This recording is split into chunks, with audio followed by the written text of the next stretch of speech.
दोस्तों नमस्कार। 72,825 शिक्षक भर्ती 2011 में आवेदन करने वाले सभी अभ्यर्थी भाई बहनों का हमारे इस करियर सीक्रेट चैनल पर हार्दिक स्वागत है। मैं तिलक। आज का वीडियो एक ब्रेकिंग अपडेट है मित्रों। हम आपको बता दें कि 12/091 हाई कोर्ट रीबू को लेकर बहुत बड़ी खबर सामने आई है। रीबू रिट की ड्राफ्टिंग पूरी हो गई है। आरती मिश्रा के नाम बनी रिट जुलाई का प्रथम सप्ताह हो सकता है अहम। हम आपको बता दें कि जैसा कि आप जान रहे हैं कि 72,825 शिक्षक भर्ती 2011 में विज्ञापित हुई थी और उसके बाद में मैं आपको बताऊं मित्रों कि 2011 से ही विवादित भर्ती सुप्रीम कोर्ट के दिशा निर्देश से शुरू हुई थी, क्योंकि इसमें टेट मेरिट और एकेडमिक मेरिट का विवाद चल रहा था। साथ ही साथ नए विज्ञापन पुराने विज्ञापन का विवाद भी चल रहा था।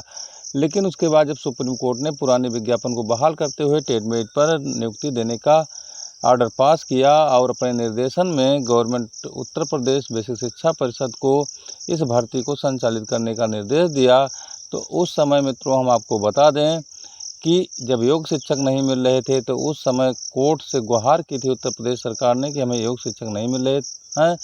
कोर्ट ने कहा कि 90 और 105 टेट मेरिट के आधार पर, न्यूनतम मेरिट के आधार पर आप जो है एक प्रत्यावेदन लीजिए और उसमें से जो भी योग्य हों उनको आप नियुक्त कर दीजिए। प्रत्यावेदन लेने के बाद 12,091 लोग जो 75,000 प्रत्यावेदनों से छांटे गए थे उन्हें सरकार ने योग्य माना और सुप्रीम कोर्ट में उसे प्रस्तुत किया। सुप्रीम कोर्ट ने 6 सप्ताह के बाद नियुक्ति देने के लिए कहा, लेकिन सरकार ने एक न मानी और पैरेलल प्रोसेस चला करके और भर्ती को भर दिया। सुप्रीम कोर्ट को क्लोजर रिपोर्ट लगा करके और संतुष्ट कर दिया। थक आकर 12,091 जो कि चयनित थे, योग्य थे, वो सुप्रीम कोर्ट में कंटेम्प्ट दाखिल किए और कंटेम्प्ट सरकार की मिली भगत से खारिज हो गया और कंटेम्प्ट में सफल नहीं हो पाए 12,091 के अभ्यर्थी। उसके बाद में मित्रों परमादेश अनुच्छेद 32 के तहत 2023 सितंबर में उनको मिला और हाई कोर्ट जाने की लिबर्टी मिली। हाई कोर्ट आए और अनुच्छेद 226 के तहत इन्होंने कोर्ट में दाखिल किया मुकदमा। उसके बाद शमशेरी की बेंच ने उन्हें ऑर्डर पास किया कि इनको नियुक्त किया जाए, लेकिन डबल बेंच में सरकार चली गई और डबल बेंच में मित्रों हम आपको बता दें कि जो है सरकार सफल हो गई और 12,091 के अभ्यर्थी डबल बेंच से हार गए, क्योंकि सरकार की और कोर्ट की मिली भगत और जो प्रदेश के महाधिवक्ता थे अजय मिश्रा, उनके भाई अश्विनी मिश्रा जज थे और इस डीलिंग में 12,091 इस अंधे कानून के लड़ाई में हार गया। मित्रों हम आपको बता दें थकार करके लोग SLP गए दाखिल किए सुप्रीम कोर्ट में। वहाँ भी तमाम मिश्रा बंधु बैठे थे और वहाँ भी सेटिंग हो गई। तो मैं आपको बता दूं कि एक कोर्ट ने उन्हें खारिज कर दिया, दूसरी कोर्ट ने रिव्यू पटिशन के लिए लिबर्टी दे दी। इसी सिलसिले में हम आपको बता दें कि तब से लोग लटके पड़े हुए हैं, मई में लिबर्टी डाल नहीं पाए और आरती मिश्रा की जो रिट SLP थी उसी पर जो है रिव्यू पटिशन के लिए लिबर्टी मिली थी। तो इस रिव्यू पटिशन पर विचार विमर्श शुरू हो गया था और बीच में कुछ ग्रुप के लोग जो अपने को स्वयंभू कमांडर मानते हैं 12,091 के, उन्होंने कहा कि हम व्यवस्था कर रहे हैं, एक ग्रह से एक विशेष व्यक्ति लाए हैं जो हाई कोर्ट में रिव्यू पटिशन में सेटिंग करा देगा और हम लोग जो है नियुक्ति पा जाएंगे। लेकिन उसमें क्या हुआ ईश्वर जाने, वो सब टाटा फिस हो गया।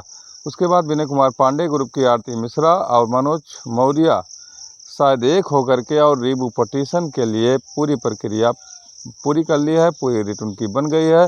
पहली रिट जो रिव्यू की पढ़नी है हाई कोर्ट के डबल बेंच में अश्विनी कुमार मिश्रा और रिजवी के बेंच में मित्रों हम आपको बता दें वो आरती मिश्रा के नाम से पढ़ने वाली है।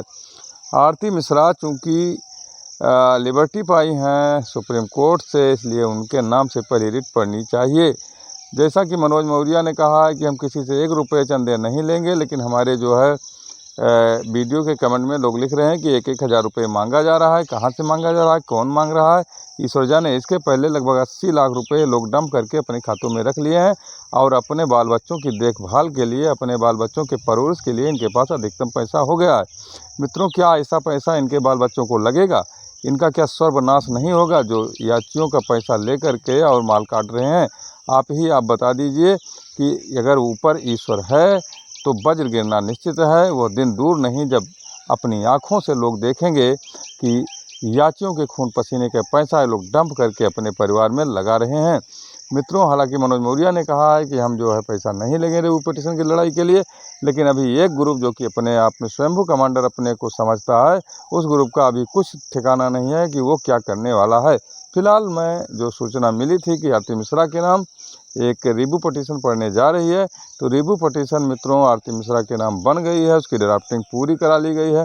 हो सकता है उसमें इस 12/091 को चक्करघन्नी की तरह घुमाने वाले जो AOR हैं कलाम, अब्दुल्ला कलाम, वो भी इसके पीछे हों और उन्हीं का दिमाग इस ड्राफ्टिंग में हो, हमें ऐसी भनक भी लग रही है।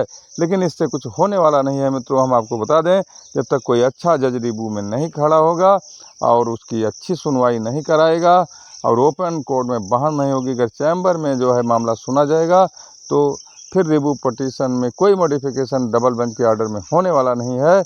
और ये मैं आपको बता दूं कि उन भाई बहनों के लिए बहुत बड़ा, एक तरह से आप यह मान कर चलिए कि विश्वासघात है जिन लोगों ने अपनी गारी कमाई गारे पैसे दिए हैं।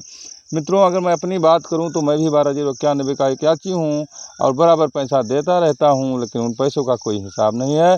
न मुझसे कोई पूछने वाला है कि आपने पैसा दिया था, हमने यहाँ खर्च किया। किसी को कोई हिसाब किताब नहीं दे रहा है। साथ ही साथ बंदर घुड़की ग्रुप पर जरूर दिया जा रहा है। सारे लोगों ने अपने ग्रुप को बंद कर रखे हैं, जैसे 12/091 में प्राय सा हो गया है। यही जो है रिव्यू पटिशन हमें लग रहा है कि 12/091 के अंतिम संस्कार का एक कहीं न कहीं कड़ी बाकी है, जिसको करने के बाद ये जो डंप किए पैसे हैं अपने बिजनेस व्यापार, अपने परिवार के परवरिश में लगा सकते हैं। मित्रों, अगर ये गंभीर होते तो 12/091 के रिव्यू पटिशन में किसी अच्छे वकील से आज ड्राफ्टिंग कर रहे होते और ब्रीफिंग कर रहे होते, जिसको खड़ा करके कहीं ना कहीं कुछ मामला खड़ा किया जा सकता था। लेकिन कुछ नहीं हो रहा है मित्रों। हम आपको बता दें, सब लालीपाप दे रहे हैं, कोई मतलब नहीं है। कुछ लोग अपने काम में लग रहे हैं, पैसा उनके जेब में आ गया है और कई जगह बंदर बांट भी हुआ, 4-5 लोगों में पैसा बांटा है और वो सब अपना काम करने लगे हैं। याचियों की कोई पूछने वाला नहीं है। मैं अपने वीडियो में इसलिए आपको अवेयर करना चाहता हूं कि जिन लोगों ने ऐसा किया है, क्या भगवान उनको अच्छा प्रतिफल देगा। आप लोग सोचिए, आपकी दुआएं क्या उनको लगेंगी? जो आप दुआएं दे रहे हैं, आप दुआएं दे रहे हैं कि उनको श्राप दे रहे हैं, तो आपके दिल जानता होगा। मित्रों, 12/091 के याची भाई बहन, बहुत आक्रामक वीडियो बनाने का मतलब यह है कि इस तरह से पैसा लेकर के 12/091 पर चुप्पी साधना, इन लोगों की कोई रणनीति नहीं है, केवल पैसा को हड़प करना है। हमेशा गोपनीयता के नाम पर लोगों को परेशान किया गया है। अब्दुल्ला कलाम इसका मास्टरमाइंड तथा इसके जो 1 दर्जन लोग मठाधीश हैं, यही सब मिलकर के सारे रुपए खा गए। मित्रों, सबका नाम आप लोग जानते हैं, बहुत कुछ बताना नहीं है। धन्यवाद।